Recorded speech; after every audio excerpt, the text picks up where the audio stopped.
Hello. അപ്പം ഞാനിന്നിവിടെ നിന്ന് ഉണ്ടാക്കാൻ പോകുന്നത് എന്നാണെന്നറിയാമോ?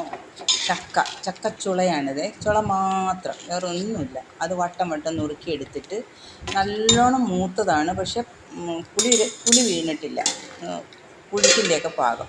അതിനകത്ത് ഉപ്പ്, മഞ്ഞൾ, ഒരു ശകലം മുളക് പൊടി, കരിവേപ്പില ഇത്രയും ഇട്ട് ഞാനത് അടുപ്പത്ത് വെച്ച് വേവാൻ വെച്ചിട്ടുണ്ട്. ഒരുവിധം വെന്തിട്ടുണ്ട്. അതിന് ചേർക്കേണ്ട അരപ്പ എരിശ്ശേരിയാണ് ഞാൻ ഉണ്ടാക്കാൻ പോകുന്നത്. ചുവന്നുള്ളി, ജീരകം, പച്ചമുളക്, തേങ്ങ, മഞ്ഞൾ, അത്രയും നമുക്കൊന്ന് അരച്ചെടുക്കാം.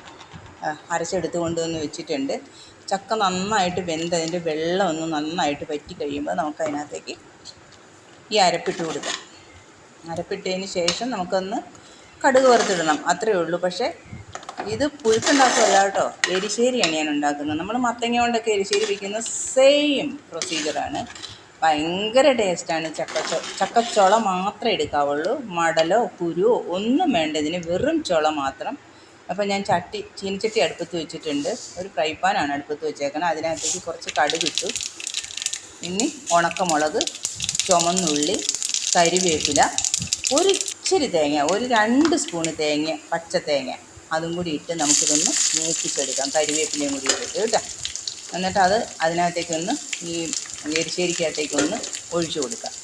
അതാണ് നമ്മുടെ ചക്ക എരിശ്ശേരി. ഒത്തിരി ടേസ്റ്റുള്ളതാണ്.